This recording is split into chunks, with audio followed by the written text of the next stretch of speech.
Because of the nature of the American criminal justice system, truth can be a difficult thing to find. Take, for example, the hypothetical case of Frank the Black Belt, who broke somebody's arm in a fight. The district attorney will point out that Frank is an expert combatant. Therefore, he likely broke his opponent's arm out of malice with criminal intent. Frank, or more likely his attorney, will point out that yes, he is an expert combatant. Therefore, whenever he claims that he inflicted the least amount of harm possible on his opponent to gain control of the situation and prevent either he or his opponent from being harmed more seriously, we should believe him.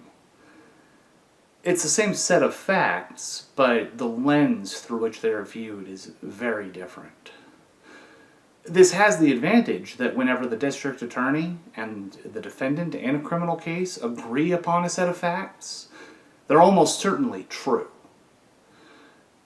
My case was complex.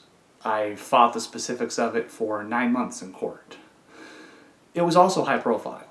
There were probably 20 pages worth of newspaper articles covering my case in my rural county. Because of this, I can't possibly discuss all of the details in a single video. Rather, I'd like to focus, at least for this video, on uncontested facts, things that the district attorney and I both agreed were true that were investigated by the police. I don't want this to just be my story about what happened. I want this to be a true and accurate accounting of the events that led up to my arrest. Donald Perez traveled from Santa Ana to the rural community of Fort Bragg in Mendocino County to visit August Stuckey, with whom he had a pre-existing relationship. While in Mendocino County, Donald Perez was murdered. His camera equipment, worth about $10,000, was stolen from him. His truck, worth about $15,000, was hidden in the woods. Upon investigating this, police discovered August Stuckey's contact information in the truck and questioned him regarding Donald Perez's murder. August Stuckey, upon interrogation, admitted that he had been involved in Donald Perez's death and further implicated myself, Aaron Channel, and my co-defendant, Ty Abreu, as having also been involved. The police arrested us and continued their investigation into the events of his death. There are some uncontested facts, some general information about Donald Perez that the district attorney and I agree upon. He was a private person. His housemate of 8 years said that he'd only spoken to Donald a couple of times in that time period. His hobby was driving for hours and hours on end, stopping only to refill the tank of gas on his truck. His remaining free time was spent on the internet, browsing and talking in chat rooms. He'd been unemployed for about 2 months after having committed an assault with a deadly weapon while on the job. His family remembered the incident but could not remember the name of the place he had worked. In spite of this, he was well off.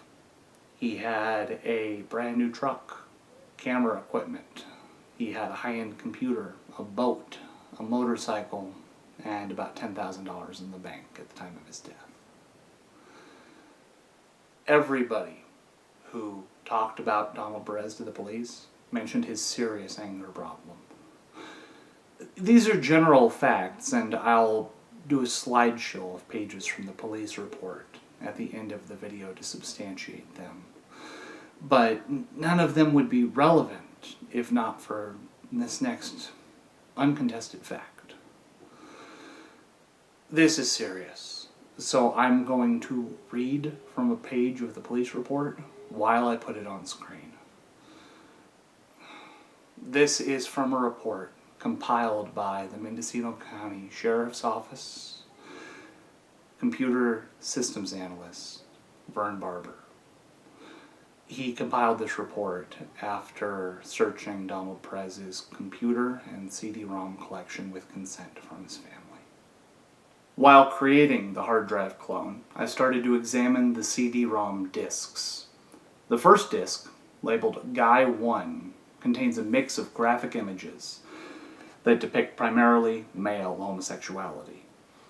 While most of the images appear to be of young adults, some are of minors, both male and female, engaged in various forms of sex acts. Due to the illegal nature of these images, this disc should not be returned to the decedent's next of kin and should be destroyed. The disc labeled ADF2 Guy 2 NS contains a mix of graphic photos that are primarily nude photos of prepubescent girls and boys.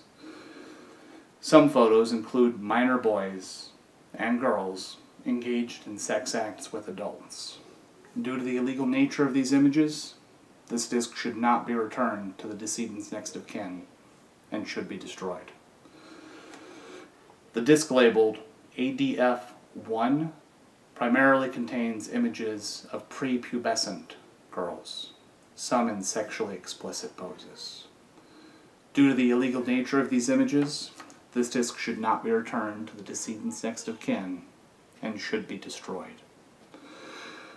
The disc labeled Eagles Femme contains images of prepubescent girls, some engaged in sexual intercourse with an adult male.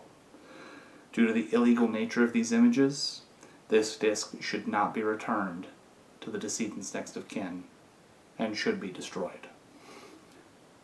While contesting my case, my wife and I had access to the unredacted copies of that report. I recall the top and bottom blacked out sections saying the decedent, Donald Perez. My wife recalls that they said a middle-aged Hispanic male with his face obscured. I was alleged to have murdered Donald Perez because I hate gay men. My co-defendant, August Stuckey, claimed that I had tortured him with an ice pick, stabbing him in the arms, until he agreed to lure Donald Perez to Mendocino County. That I had stolen August's boots, gloves, and knife to use those tools in the murder of Donald Perez, and that I had made August handle items from the crime scene and then returned them to the crime scene in order to frame him. These allegations were made with no proof and in spite of the fact that he had no wounds from the torture, and that I had multiple homosexual friends who were vocal about the fact that I had never expressed a problem with their lifestyle.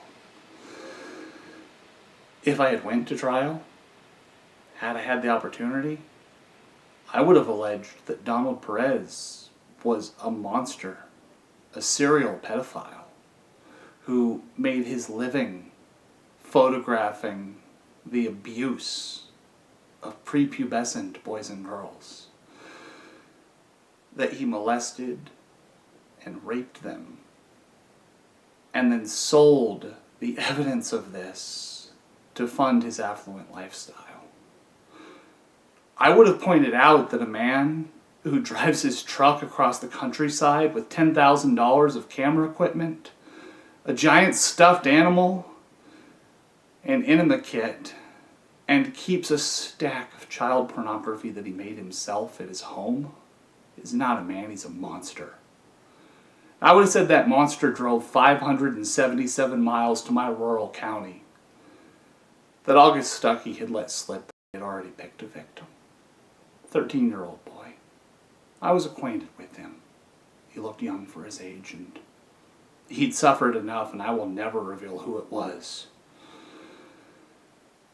If Donald Perez's weekend had went how he planned, he would have went home from my rural county, taken the photographic evidence of that boy's abuse of his lost innocence, neatly labeled it with some code word like Boy Eagle 3, and put it on a stack of discs, along with the lives of all the other children he'd ruined. His weekend did not go how he planned. He died in Mendocino County. He lost his life on September 14th, 2001. I didn't kill him. I was innocent of that crime, and I don't want to go into all the specifics. I wanted this to deal with facts, not my story.